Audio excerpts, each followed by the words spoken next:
Welcome to this webinar, 7 Perilous Errors in Environmental Statistics.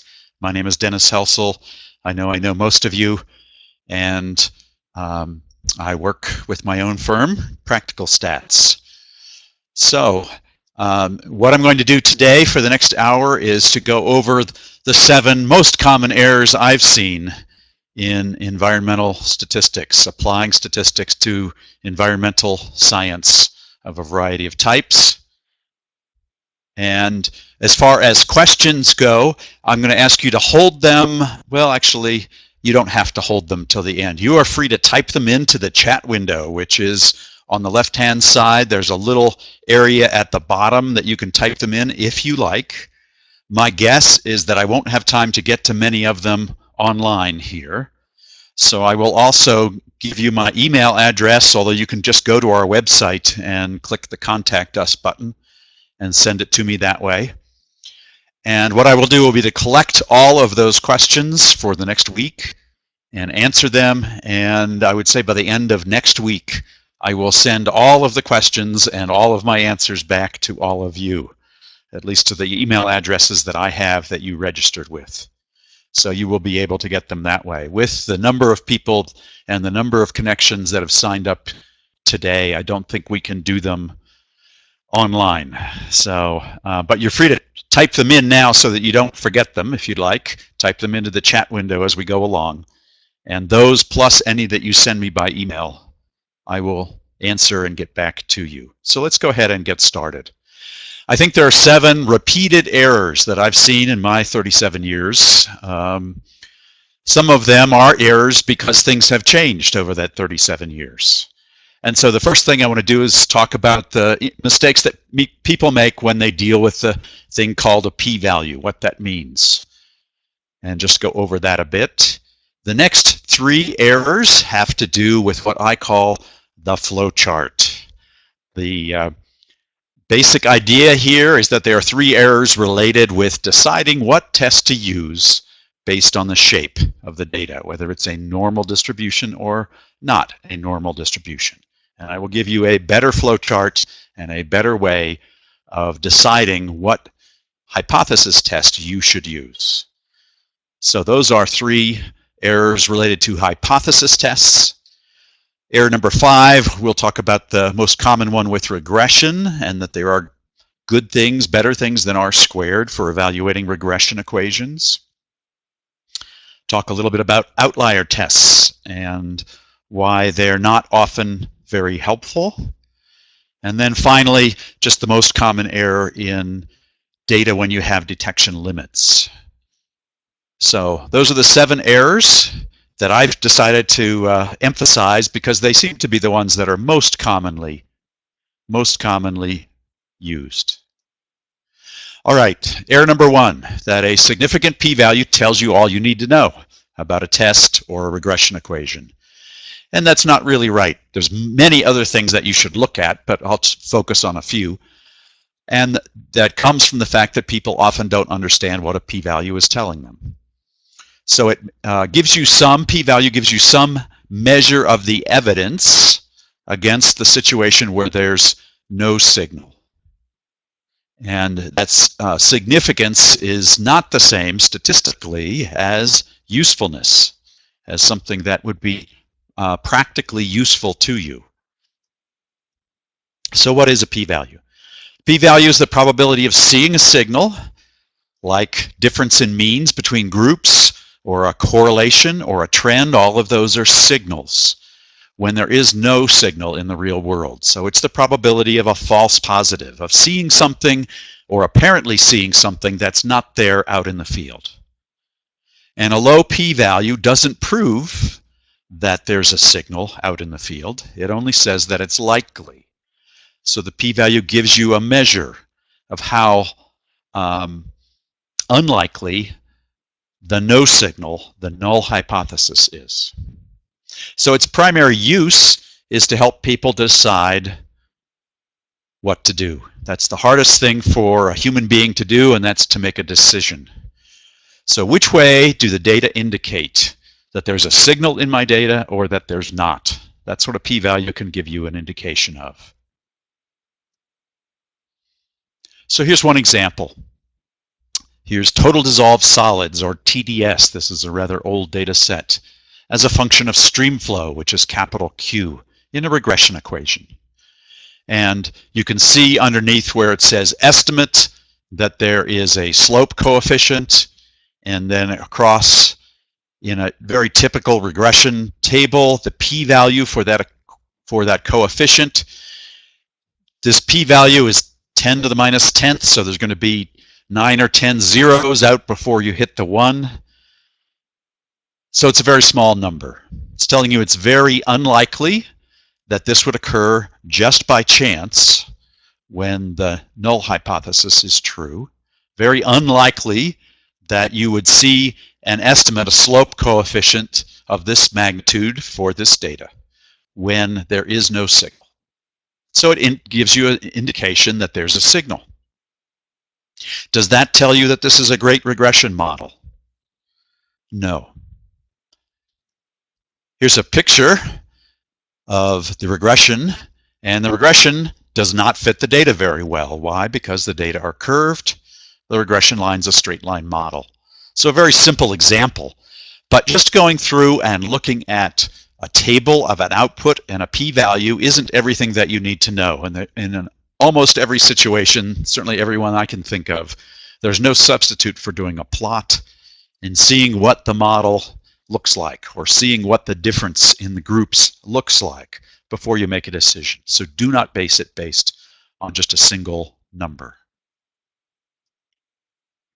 Here's a second example. This was differences between pairs paired by dates of lead concentrations, if I remember it correctly. And so this is a box plot of the differences and a test for whether the median difference equals 0.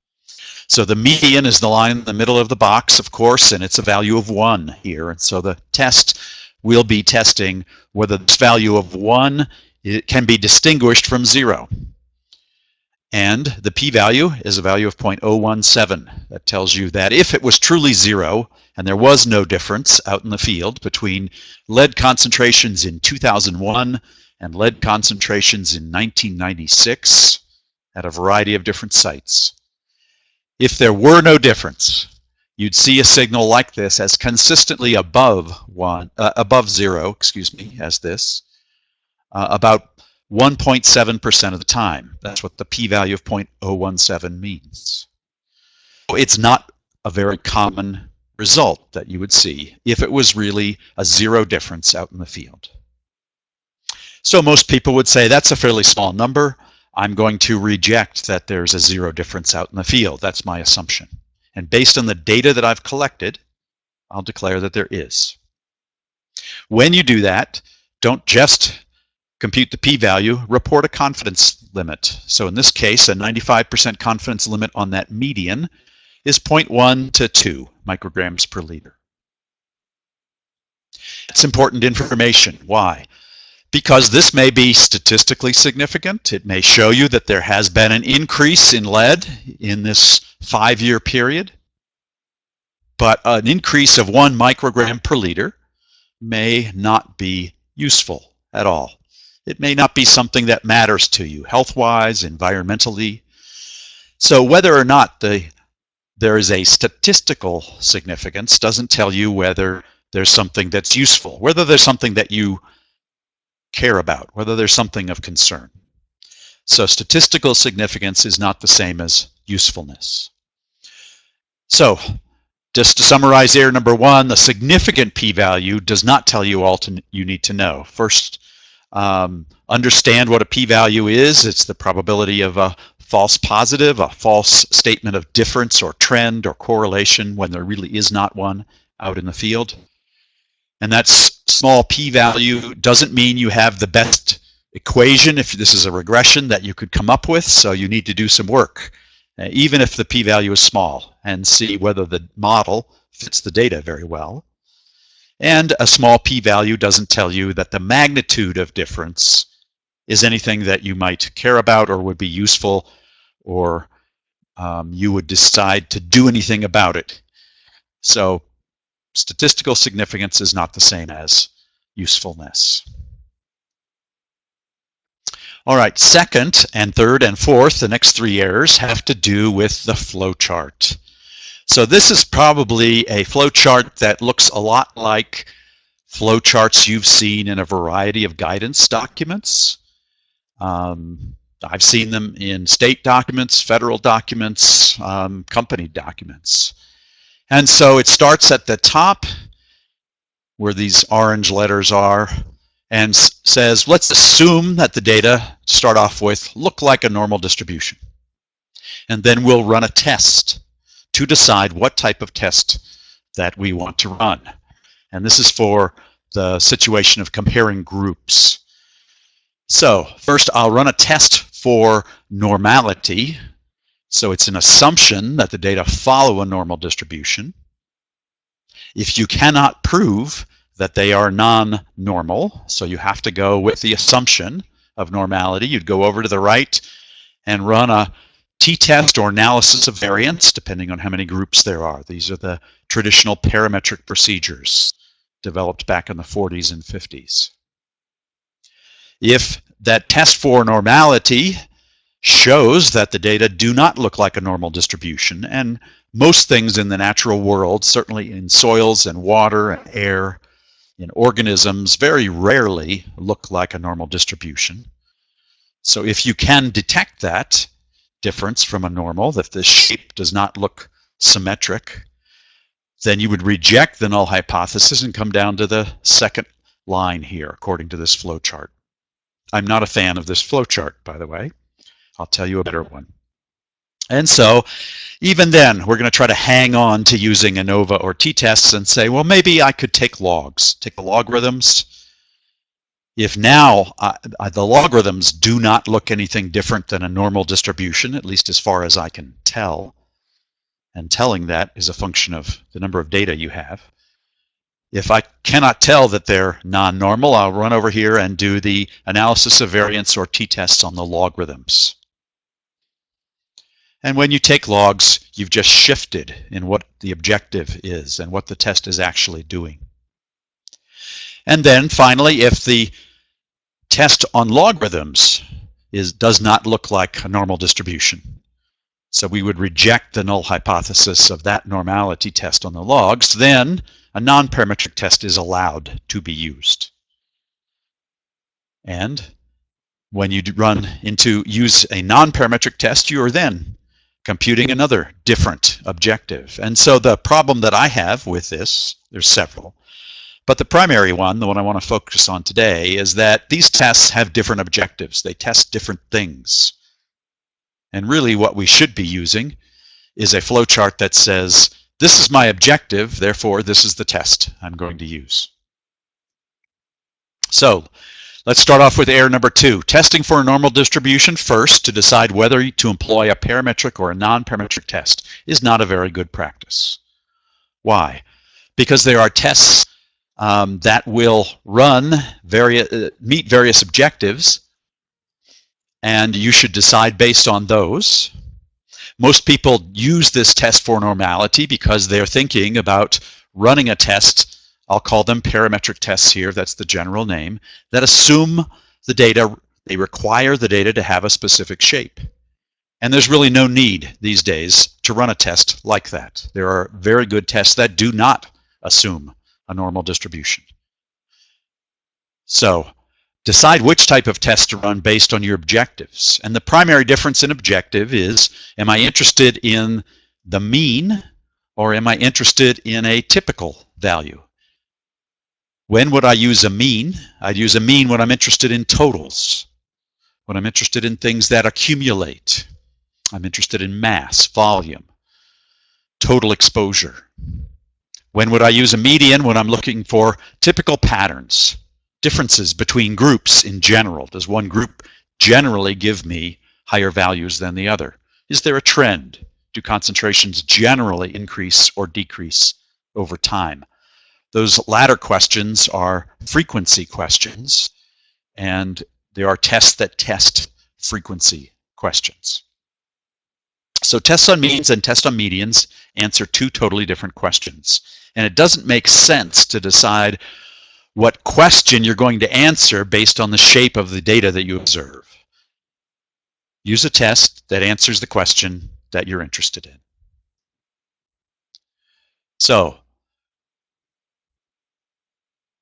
here's an example. Two sets of data. One is down gradient and one is up gradient. They're down gradient and up gradient of some remediation. And we've got concentrations. They happen to be molybdenum concentrations. And so we'd like to know, perhaps, is one group higher than the other? And you might suspect that the up gradient is higher than the down gradient before you ever looked at this, because the whole purpose of this was to try to decrease those concentrations with some kind of remediation. So let's run a test. We test to see if these groups look like a normal distribution or not, and then test for difference in means if they don't appear different. One of the groups actually tests out to be different than a normal, and that's the one at the bottom down here. There's 13 observations there. The one that's the up gradient group does not test to look like it's different than a normal distribution. There's a fairly small amount of data there. And so we cannot decide based on that what to do. So let's do what most people do, and that's hope. Let's hope it doesn't matter. So we run a t-test, and the t-test gives back a p-value between a mean of 4 for the up gradient group and a mean of 1/4, 0.25 for the down gradient group. That p-value is 0.14.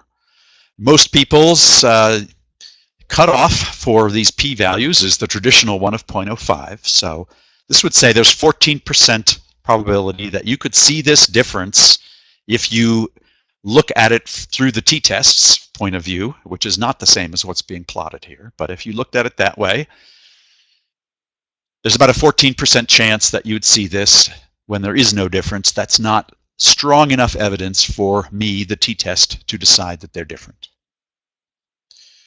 You should note that the t-test requires normality for each of these groups, and it requires equal variance, which we're radically violating here for these two groups. And if either of those is not true, that will push p-values higher. Okay, so that would be the appropriate test, perhaps, if we were in a normal theory world, which we do not have to be today. Second thing would be, if I'm interested, is one group giving me higher concentrations than the other? Forget the mean, let's just talk about a pattern. Does one group look like it's higher than the other? That's what a non-parametric test tests for. It tests for differences in the CDFs, the cumulative distribution function, the set of percentiles between two groups. It's usually stated as a test for difference in medians, because most people are focused on the center. So is it typically the case that the concentrations in the up gradient group are higher than the down gradient group? Could I say that I generally decrease concentrations by this remediation? All of those things are a way to say what the non-parametric test tests for. And the two-group test is called the Wilcoxon rank sum test. Its p-value is quite different, 0.01. It sees the difference between the two medians, and that's because it's not affected by any non-normality or unequal variance. So, decide which test to use based on your objectives. If you were interested in the totals, were the total amounts in one group different than the other, then you'd be interested in a mean. I still would not use a t-test. But if you are interested in the pattern, use a non-parametric test. So this is my flow chart. What's your objective? If you're interested in mass, totals, chronic, long-term effects, accumulating effects, use a test on means. And as I'm going to talk about, you'd use a permutation test. Those are tests that have come along since the 1950s that will test means without assuming a normal distribution. Or if you're interested in typical patterns, does one group give me higher numbers than the other? Are concentrations generally increasing? Then test for differences in frequencies or percentiles, and that's what non-parametric tests do.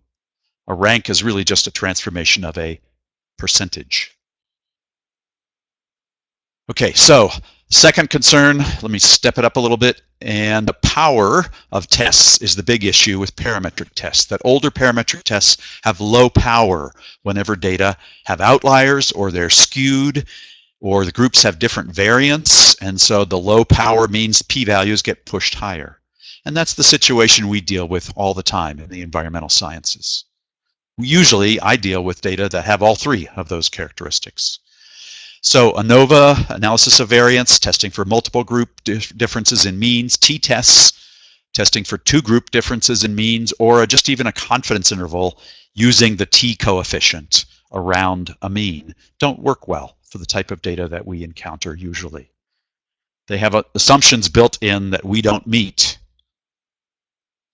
So what's the alternative? Permutation tests are tests on means that do not assume that normal distribution. They're not bothered by outliers. They do have some effect on them by unequal variance, but that effect is really the effect on the null hypothesis in the way that you state it. So it's about as good as you can do with tests for means. Non-parametric tests don't assume a normal distribution, not bothered by outliers or changing variance, and they test for differences in typical patterns or percentiles.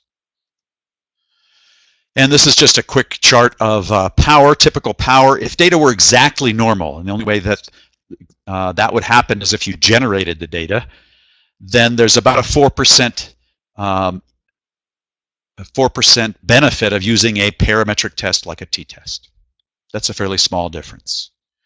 If they're approximately normal, by that I mean they would not be rejected as a normal on a probability plot with its associated test. You'd see data bouncing around a straight line, but a nice straight line pattern. You'd see box plots that look equal. Then the data are approximately normal, and they'd have equal power. Whether it was a parametric or non-parametric test, there would be no disadvantage of using one versus the other, except that they test for different things. And then if the data looked non-normal, the typical skewness and unequal variance, non-parametric tests have a huge power advantage over parametric tests. And the permutation tests would have a similar power advantage over the older parametric tests. So choose the type of test based on your objective, not on the shape of the data. If concentrations are to be tested that they're higher in one group than the other, that's a question of frequency. Do I see in one group a higher frequency of high values than the other? Then use a non-parametric test. That's exactly what it tests for. Are concentrations increasing over time? That's a frequency question. Are higher concentrations more frequently occurring now than they did 20 years ago? So that's a frequency question. Use a non-parametric test to test for it. If you have total amounts you're interested, how much has been washed, carried down into the estuary over the year, question of mass, and you want to deal with means. And if you're doing testing in that situation, test for means without assuming normality using permutation tests. So just to summarize for the second error, field data rarely ever follow a normal distribution. If you have skewed data with outliers, non-parametric methods have a large power advantage, and they answer the questions that at least most people ask in my experience, questions about frequency. But if you are interested in means, then use a permutation test. And don't decide on what type of test to use based on the shape of your observed data. Decide what question you want to answer, and then go ahead and use the test that answers that question.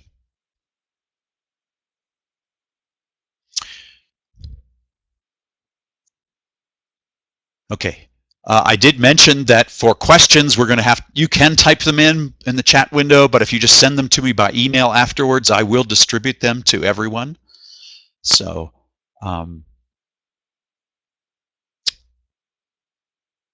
we will go ahead and do that, and I will ask for those explicitly afterwards.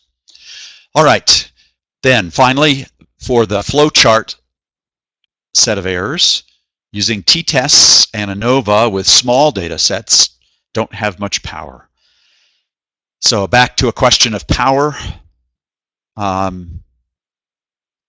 This is in the top decision here. If you cannot see that the data are non-normal and you send it over to an ANOVA or a t-test, and if you really don't have data that follow a normal distribution, you'll have low power. So people have talked a lot about power and t-tests. Power and the number of observations you need in order to just assume the parametric test, the t-test, and ANOVA work well changes with skewness. And for the type of skewness that we deal with, if you need a rule of thumb, that rule of thumb is a lot closer to 70 than 30. So 30 really has nothing to do with this question, even though it's one of those urban legends I've talked about in other webinars. So with 70 observations, perhaps you can go ahead and use a t-test or an ANOVA. That's 70 observations per group, but a permutation test would let you do that without assuming normality. So there are better tests always than doing this. So here's a set of data. There's 9 observations. I cannot reject that there's a normal distribution with the test because the p-value is greater than 0.05 with the Shapiro-Wilk test, the standard test for normality. These data were generated. They were generated from a log normal data set, so they don't have a normal distribution. So you could be in the situation, especially if you don't have large data sets, where with the traditional flow chart, you'd be running tests that would have low power and have a difficult time of seeing differences between groups. So testing and interpreting the mean when data are skewed has been one of the most difficult issues in statistics for decades. In the past, people, and these are more environmental science people, assumed it didn't matter and ran the parametric test anyway. And this problem, which that can get you into trouble with having low power and having p-values that are too high and not seeing differences that are there, was solved back in the 1990s and 2000s with the development of permutation tests. And that's actually not accurate in the sense that these permutation tests were envisioned back in the 1930s. They just didn't have the computing power to do them. So in the 80s, a lot of the theoretical work was worked through for permutation tests. In the 90s and 2000s, the software became available to do them. So these are tests that will test for differences in means without assuming a normal distribution. That's their huge advantage. So what they do is they use the observed data and all possible rearrangements or permutations of that data in order to run the test. So this is an example. Let's think about the null hypothesis. This is just 2 groups of data. The clear data here are in the above group. The blue data are in the below group. And we'd like to know whether the means of these 2 groups are the same or not.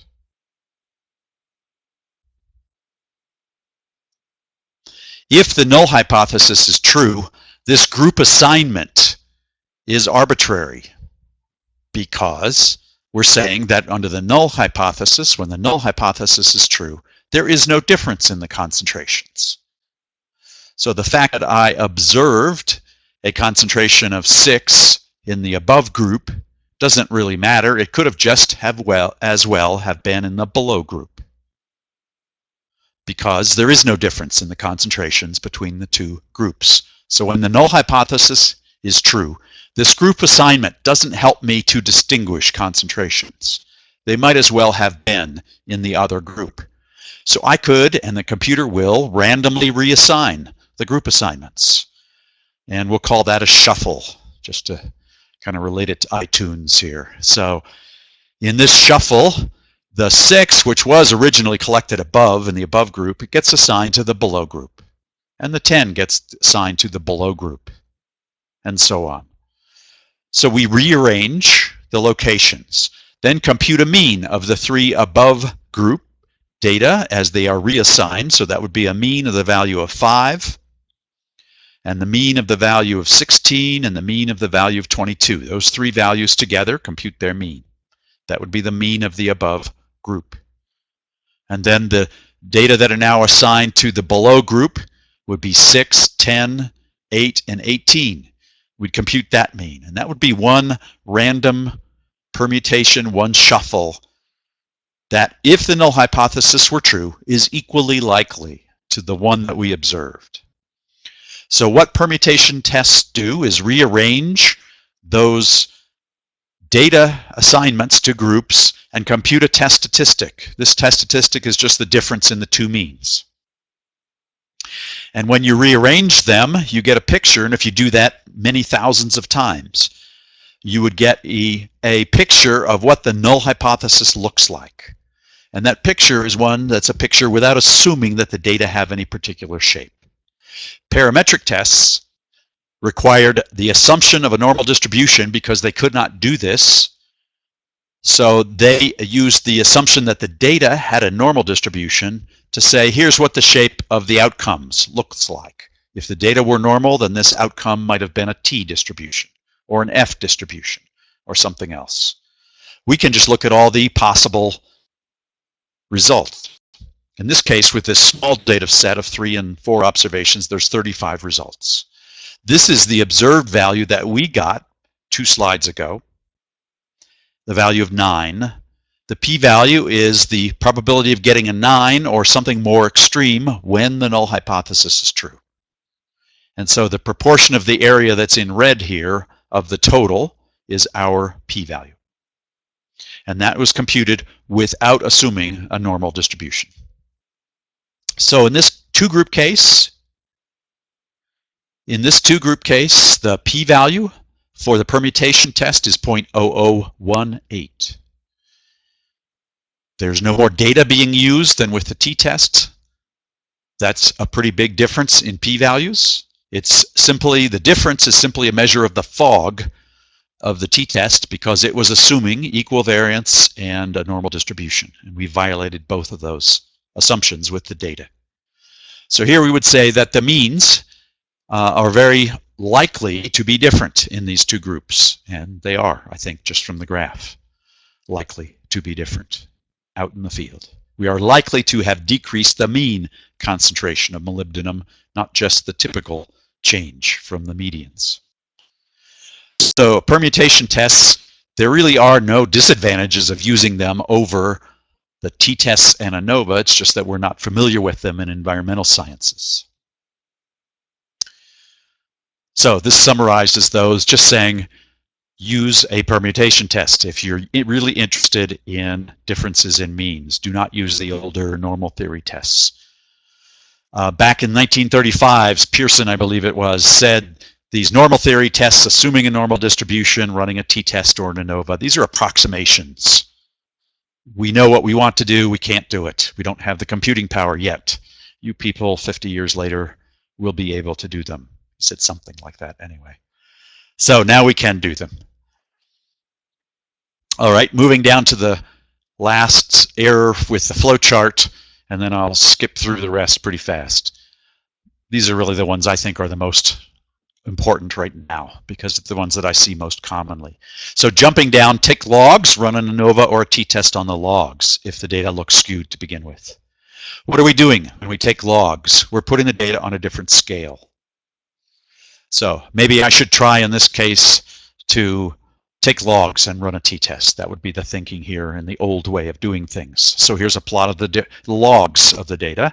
They look fairly close to a normal, fairly close and equal variance. Oftentimes that does occur. We test for the mean of the logarithms. That's these red dots in log units, whether they are the same or different. What does that mean back in the original units? It means you're no longer testing for the means in the original units.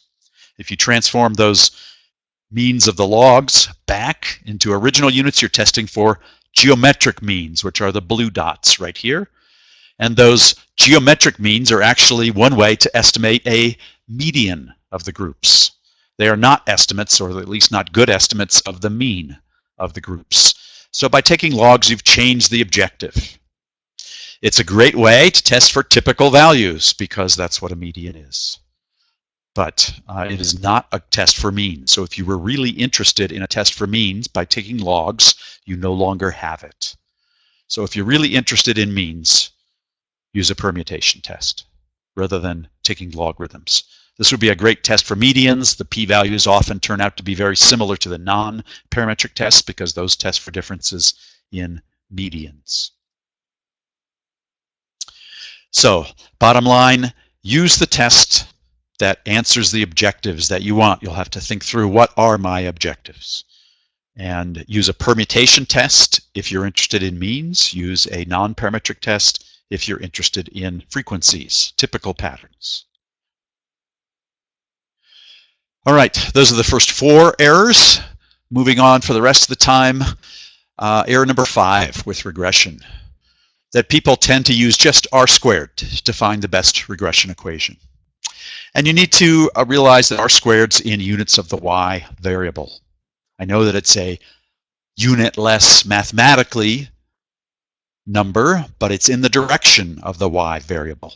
It's an expression of the proportion of the variance in the y variable that's being explained by a model. And so what happens if you change the units of the y variable? If you change the units of the y variable, you've just changed the units, at least what the meaning of 1.0 is for R². You've changed the maximum variation that the R² is being computed against. So you're changing things to the point where you really cannot directly compare R² in the original units and transformed units, say if you took logs. And in fact, with logarithms, you can actually explain more of the variation in the original units, often when data are skewed and have some outliers, by taking logs and having a lower R² in log units. And I can't give you a rule of thumb about how much lower, but some lower. If you had an R² of 0.65, it's very likely it's a better explanation of the variance back in the original units than a regression in the original units with an R² of 0.7. So directly comparing them is not possible. Also, R² depends on the slope, and there are better numeric criteria than R² for determining what's best. So just a simple plot. This type of plot goes back teaching this kind of stuff 30 years ago and more. That if you have a lower slope line and an upper slope line with the same variance, I just mathematically increased the slope of the data, same variation around the line in terms of magnitude. They have very different R²s. And the problem is that we have no control over the slope in the natural world. We can't go out and design experiments to maximize slopes. So we have to take what we get. So R² has various things that affects it other than what we're trying to evaluate, which is some measure of the goodness of a regression equation. And this is just a picture of 85% R², 0.85 in log units, and an R² of 0.87 in the original units. That's pretty close, but it would turn out to be a better explanation of the variation, because this variation actually is increasing a bit as you go higher. And that's something that a log set of units models well. So the better methods, one is called AIC. Most of these better methods are cost-benefit analyses. The costs are usually the number of x variables that you put into the model. P here is the number of parameters, the number of x variables plus 1 for the intercept. And then some measure of error. There should be a plus sign in the middle there. So you can add that in on your paper copy if you have it. And by the way, the PDF file of all these slides was put up on the Practical Stats site in our download page. You can go and download it if you didn't get that email that told you that. So it'll be there for the next week or so. So there should be a plus sign here, and I believe there is in the PDF. Some things don't carry over well into the webinar software here. So this is a measure of error and unexplained noise. That should decrease as we add more variables. And if those variables are really important, if those x variables are explaining a lot of the error, this goes down more than the 2 times the additional variable goes up. So there's a trade-off. And these measures of quality look at that trade-off and say, is it worth adding in a new variable for, is it worth that in terms of the amount of error that I can explain, the amount of error I can pull out of the denominator of my test and stick in the numerator as part of the signal. So better methods, better regression equations would have lower AICs. And you can compare those directly. So just an example where the R squared is highest with 6 variables in the model because R squared always goes up. AIC says to select a 5 variable model, so it doesn't pick the highest one. The last one, variable, whatever that is, doesn't explain enough to really make a difference. And you could see that with the small change in R squared. Another measure called PRESS, which is a measure of predictive ability. It's one of the best measures to use if you're trying to predict new values somewhere in the future or at different locations or different times. That would have picked a 4 variable model. MALO-CP is something very much like AIC, a cost benefit kind of procedure, also would pick the 5 variable model. So these are better tools, depending on your purpose, better tools for deciding what is a good regression equation. There are others, BIC and a number of others. So much better than just plain R squared. So I would get into the habit of using them. All of your standard regression software these days, at least in statistics software, will print those out. I don't believe Excel has AIC and PRESS and those things. So, summary, using R squared to find the best regression equation is not the best procedure, and there are better methods. And just pick up a book on regression that's been written in the last 15 years, and it will have some description of those other better criteria. And those criteria are available in all the standard software packages, all the statistics software packages.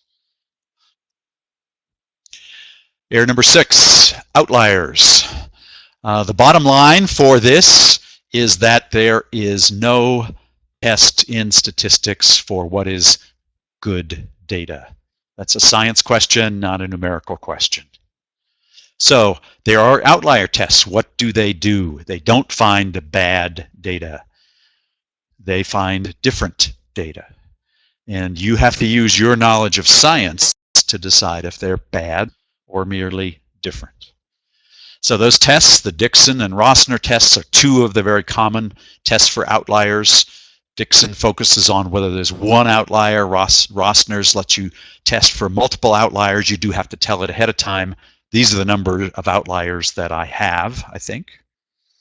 These tests, what do? They say, how likely are my data to have originated from a normal distribution? That's all they are. And the problem is that's not what people are using it for. They're using it for tests of badness. And as I've already stated, it's very unlikely that data that you collect in water, air, soils have a normal distribution.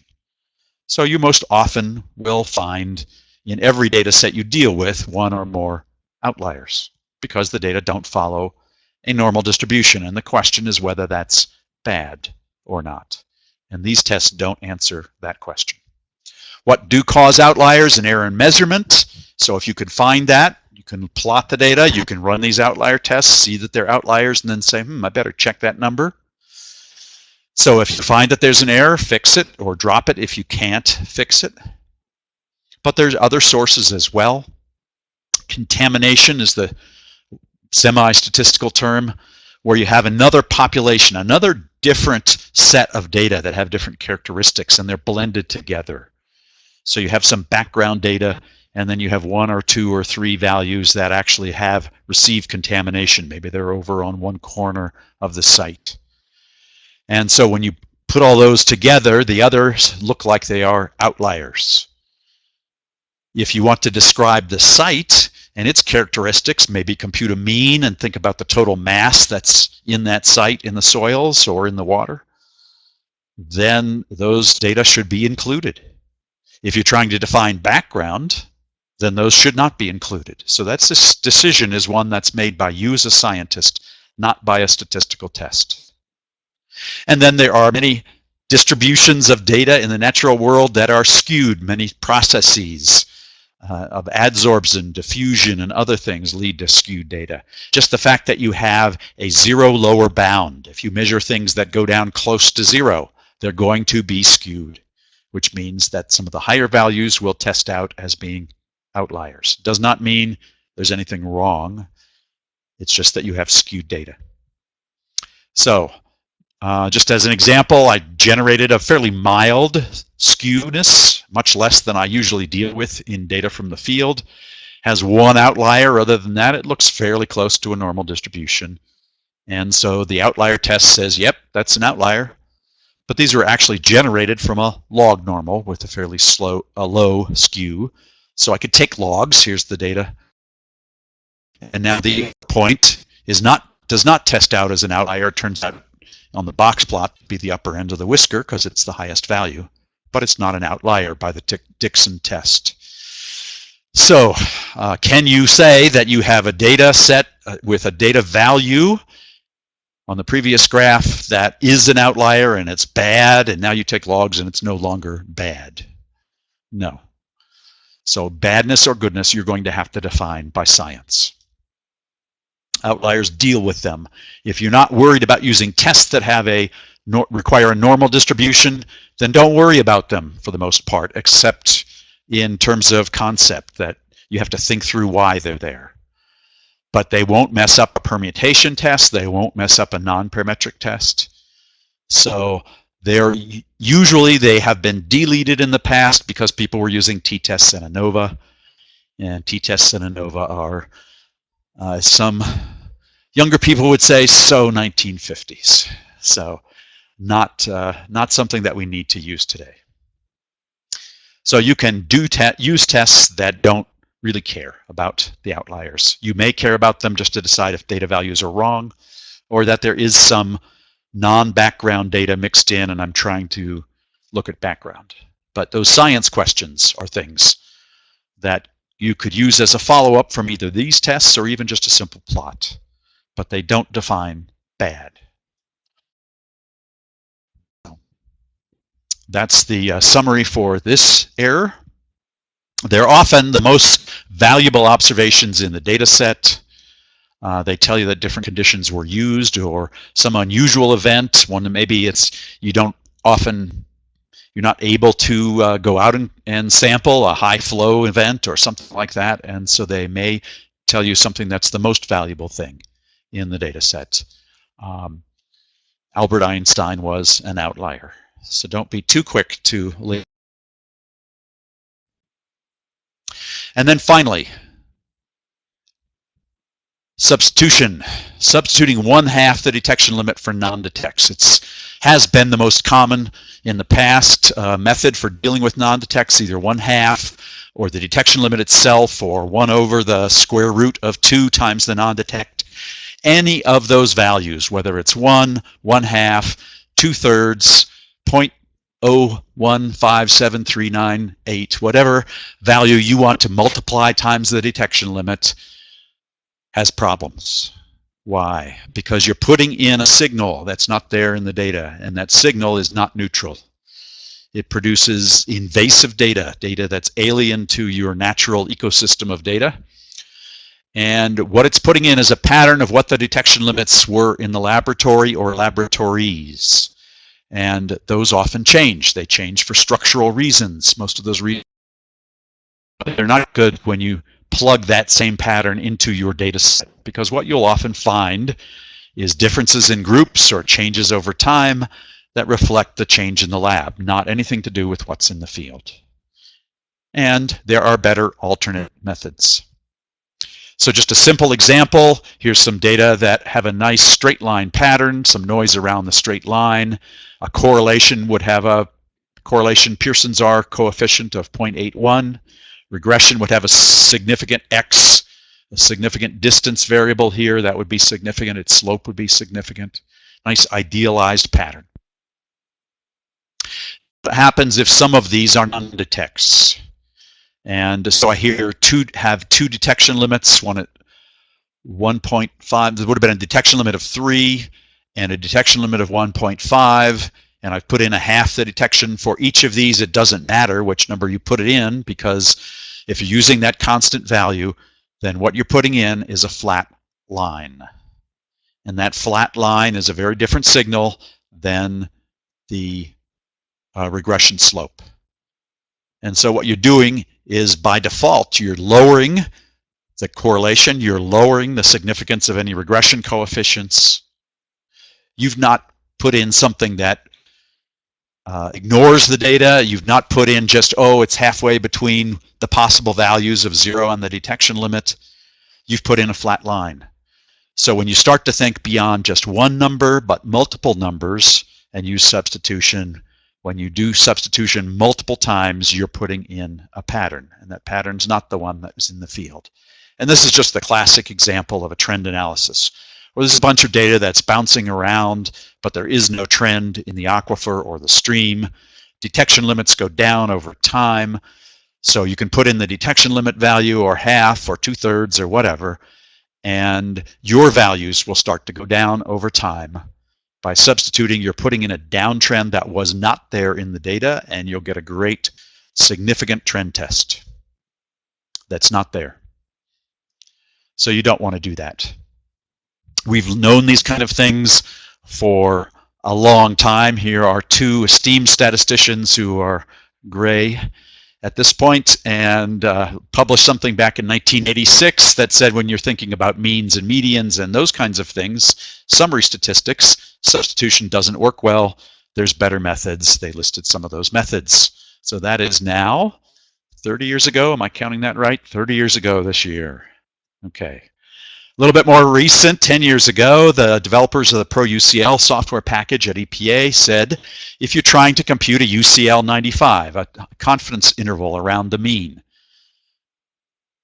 if you substitute 1/2 the detection limit, and I'm sure this applies to the other substitutions as well, you can get a very poor estimate of that T interval with substitution for as low as 10% of your observations. So they said, do not substitute in 1/2 the detection limit. And they provide in ProUCL better methods. One's called the Kaplan-Meier estimator. You should be using those methods, not a T interval after substitution when you're computing intervals. For regression, a paper back at ES&T in 2003 found what we just saw with that picture, that when you substitute, you get bad estimates. You actually get slopes that are too low, just like we saw, because you're blending in zero slope data. And you get slopes that are artificially significant, because in addition to putting in flat lines, you're also putting data in that don't vary. So the overall standard error, the standard deviations, are too small. So you should stop doing it. There are better methods that can fall into 3 different classes. I can't go over them today, but you can find them in the textbook that I wrote, the most recent versions, 2012. You can just classify things as they are above and below a single limit, and look at changes in percents above versus below. Those are binary methods, including, say, logistic regression, which is very helpful for saying, is the percent of my detected values, where detected is detected above 5, a unique number. Does that change over time? That sort of thing.